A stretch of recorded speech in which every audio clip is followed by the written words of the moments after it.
పరిచయం. గురుత్వాకర్షణను సవాలు చేసి ఆ రాయి. మనం నిలబడిన నేల మనల్ని గట్టిగా పట్టుకుని ఉంటుంది. మనం వదిలిన వస్తువు కిందకే పడుతుంది.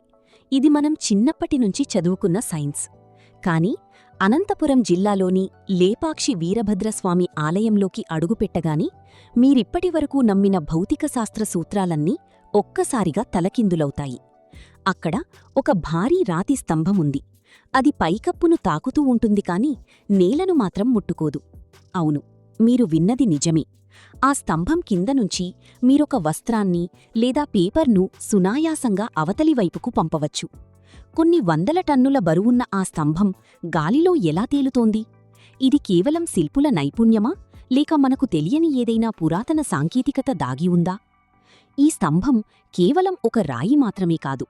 అది ప్రాచీన భారతదేశపు ఇంజనీరింగ్ మేధస్సుకు ఒక సవాలు. 16వ శతాబ్దంలో విజయనగర సామ్రాజ్య కాలంలో నిర్మించిన ఈ ఆలయం అప్పటి శిల్పుల ఆలోచనా విధానానికి అద్దం పడుతుంది. అసలు ఒక భవనానికి ఆధారం ఇవ్వాల్సిన స్తంభం ఆధారం లేకుండా ఎలా ఉంటుంది? ఈ ప్రశ్న చుట్టూనే కొన్ని శతాబ్దాలుగా ఎందరో పరిశోధకులు, ఇంజనీర్లు తిరుగుతున్నారు. బ్రిటిష్ కాలంలో ఒక విదేశీ ఇంజనీర్ దీని వెనుక ఉన్న రహస్యాన్ని తెలుసుకోవాలని ప్రయత్నించి విఫలమయ్యాడు. ఆ ప్రయత్నంలో అతను చేసిన పనివల్ల ఆలయ నిర్మాణంలో ఎలాంటి మార్పులు వచ్చాయో తెలిస్తే మీరు ఆశ్చర్యపోతారు. ఆ స్తంభం వెనుక ఉన్న అసలైన సైన్స్ ఏమిటో ఇప్పుడు లోతుగా విశ్లేషిద్దాం. 2. విజయనగర వాస్తుకళ. ఆలోచనల పునాది. విజయనగర సామ్రాజ్యమంటే కేవలం యుద్ధాలు, కోటలు మాత్రమే కాదు, అది కళల పుట్టినిల్లు. లేపాక్షి ఆలయాన్ని విరూపಣ್ణ మరియు వీరಣ್ణ అనే ఇద్దరు సోదరులు నిర్మించారు. వారు ఈ ఆలయాన్ని కేవలం భక్తికోసమే కాకుండా రాబోయే తరాలకు ఒక అద్భుతాన్ని చూపించాలనే తపనతో నిర్మించినట్లు కనిపిస్తోంది. వేలాడే స్తంభం అనేది ఒక అద్భుతమైన ప్రయోగం. సాధారణంగా ఏ కట్టడానికైనా స్తంభాలు బరువును మోస్తాయి. కాని ఇక్కడ స్తంభమే గాలిలో ఉంది అంటే ఆ భవనానికి బరువును మోసే వేరే వ్యవస్థ ఉందని అర్థం. ఇది ఆనాటి ఇంజనీర్ల దూరదృష్టికి నిదర్శనం. వారు కేవలం రాళ్లను పేర్చలేదు, ఆ రాళ్లతో ఒక భౌతిక శాస్త్ర అద్భుతాన్ని సృష్టించారు.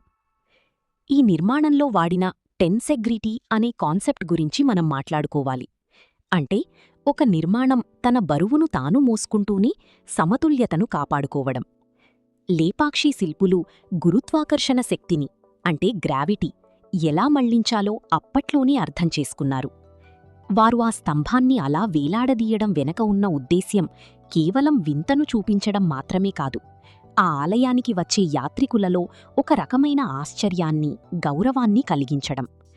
ఆ స్తంభం దగ్గర నిలబడినప్పుడు మనిషి తన పరిజ్ఞానం ఎంత తక్కువో గ్రహిస్తాడు.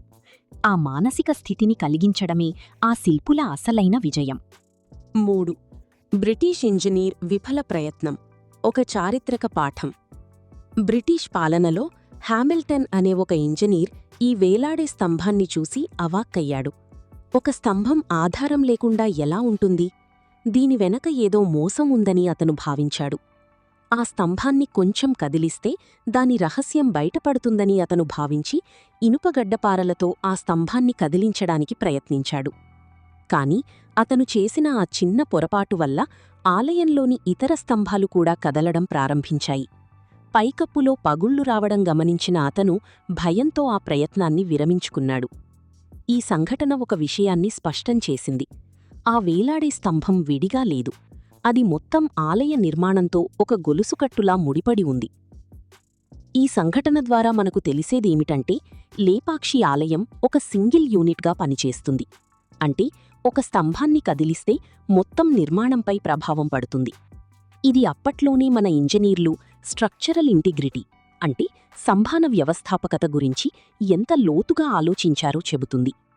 ఆ బ్రిటిష్ ఇంజనీర్ తన ఆధునిక పరికరాలతో సాధించలేనిది మన పూర్వీకులు కేవలం ఉలి, సుత్తితో సాధించారు.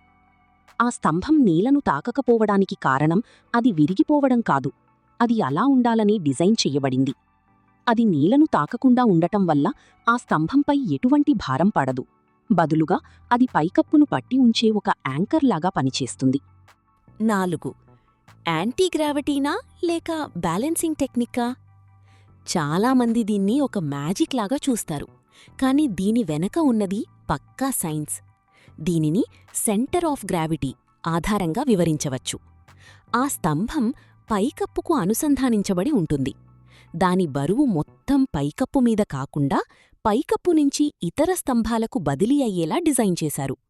అంటే ఈ వేలాడే స్తంభం బరువును మోయడం లేదు, కాని మొత్తం పైకప్పు బ్యాలెన్స్ను ఇది నియంత్రిస్తోంది. మన శరీరంలో వెన్నెముక ఎలాగైతే మనల్ని నిలబెడుతుందో, ఈ స్తంభం ఆ మంటపానికి ఒక బ్యాలెన్సింగ్ పాయింట్ లాంటిది. శిల్పులు ఆ స్తంభం నేలకు తాకకుండా ఉండటానికి ఒక ప్రత్యేకమైన రాతి మిశ్రమాన్ని లేదా అమరికను వాడి ఉండవచ్చు. ఆ స్తంభం కింద ఉన్న ఖాళీ వల్ల గాలి ప్రసరణ కూడా ఒక రకమైన ఒత్తిడిని సమం చేస్తుంది. ఇది కేవలం ఒక ఇంజనీరింగ్ ట్రిక్ కాదు, ఇది ఒక తత్వశాస్త్రం. లోకంలో అన్నీ ఆధారమున్నట్టే కనిపిస్తాయి, కాని కొన్ని విషయాలు ఆధారం లేకపోయినా బలంగా నిలబడగలవు అని చెప్పడమే దీని ఉద్దేశ్యం కావచ్చు. ఆ స్తంభం కిందనుంచి వస్త్రాన్ని పంపడమనేది భక్తులకు ఒక ఆచారం కావచ్చు, కాని సైంటిఫిక్గా చూస్తే అది ఆ నిర్మాణం యొక్క పటిష్టతను పరీక్షించడం వంటిదే. 5. భూకంపాలను తట్టుకునే టెక్నాలజీ. హిస్టారియన్స్ మరియు కొందరు ఆర్కిటెక్ట్స్ ఒక ఆసక్తికరమైన విశ్లేషణ చేస్తారు. లేపాక్షి వంటి దేవాలయాలు భూకంప ప్రభావిత ప్రాంతాల్లో లేకపోయినా అప్పట్లో వారు విపత్తులను తట్టుకునేలా నిర్మాణాలను చేసేవారు. ఈ వేలాడే స్తంభం ఒక రకమైన షాక్ అబ్జార్బర్లాగా పనిచేస్తుందని కొందరి అభిప్రాయం. భూమి కంపించినప్పుడు గట్టిగా నేలకి అతుక్కుపోయిన నిర్మాణాలు త్వరగా కూలిపోతాయి. కానీ ఇలాంటి ఫ్లోటింగ్ లేదా హ్యాంగింగ్ స్ట్రక్చర్స్ ఆ కంపనాలను తట్టుకుని భవనం కూలిపోకుండా కాపాడతాయి. నీటి ఆధునిక ఆకాశహర్మ్యాలలో కూడా ఇలాంటి బేస్ ఐసోలేషన్ టెక్నిక్స్ను వాడుతుంటారు. ఆనాటి శిల్పి మనస్తత్వం గురించి ఆలోచిస్తే అతను కేవలం ఒక గుడిని కట్టాలని అనుకోలేదు. అతను ప్రకృతి శక్తులతో ఆడుకున్నాడు. ఒక రాయిని గాలిలో ఉంచడం ద్వారా అతను గురుత్వాకర్షణ శక్తిని ఎగతాళి చేశాడు. ఆ నిర్ణయం వెనక ఉన్న ధైర్యం సామాన్యమైనది కాదు. ఒకవేళ ఆ స్తంభం పడిపోతే మొత్తం కట్టడం కూలిపోతుందని తెలిసి కూడా అతను ఆ రిస్క్ తీసుకున్నాడు అంటే తన లెక్కల మీద అతనికి ఎంత నమ్మకముందో అర్థం చేసుకోవచ్చు. ఆ నమ్మకమే లేపాక్షిని నేటికీ ప్రపంచ అద్భుతాలలో ఒకటిగా నిలబెట్టింది. 6. ముగింపు. చరిత్ర మనకు నేర్పే పాఠం. లేపాక్షి వేలాడే స్తంభం మనకు కేవలం ఒక పర్యాటక ప్రాంతం కావచ్చు, కాని అదొక విజ్ఞాన గని. మనం తరచుగా అనుకుంటూ ఉంటాం, పూర్వీకులకు సైన్స్ తెలియదు, వారు కేవలం మూఢనమ్మకాలతో ఉండేవారని.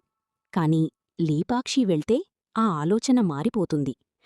అక్కడ ప్రతి రాయి ఒక కథ చెబుతుంది, ప్రతి శిల్పం ఒక సూత్రాన్ని వివరిస్తుంది. ఆ వేలాడే స్తంభం మనకు ఇచ్చే సందేశమేమిటంటే, కంటికి కనిపించేదే నిజం కాదు, దాని వెనుక అపారమైన మేధస్సు, కృషి దాగి ఉంటాయి. మన ప్రాచీన భారతీయ విజ్ఞానం ఎంత ఉన్నతమైనదో చెప్పడానికి ఈ ఒక్క స్తంభం చాలు. చివరిగా ఒక మాట, లేపాక్షిలోని ఆ స్తంభం నేటికీ వేలాడుతూనే ఉంది. అది పడిపోలేదు, అలాగని దాన్ని ఎవరూ సరిచెయ్యలేకపోయారు. అది మన చరిత్రలోని ఒక మర్మం. మనం ఎంత ఎదిగినా, ఎన్ని రోదసీ యాత్రలు చేసినా మన పునాదుల్లో ఉన్న ఇలాంటి అద్భుతాలను అర్థం చేసుకోవడానికి ఇంకా ఎంతో శ్రమించాల్సి ఉంది. ఆ స్తంభం కిందనుంచి వస్త్రం తీసినప్పుడు మీరు కేవలం ఒక వస్త్రాన్ని మాత్రమే పంపడం లేదు, కాలగమనంలో మనం మరచిపోయిన ఒక గొప్ప నాగరికతను స్పృశిస్తున్నారు. ఆలోచించండి, మన పూర్వీకులు వదిలివెళ్లిన ఈ వారసత్వాన్ని మనం ఎంతవరకు అర్థం చేసుకున్నాం?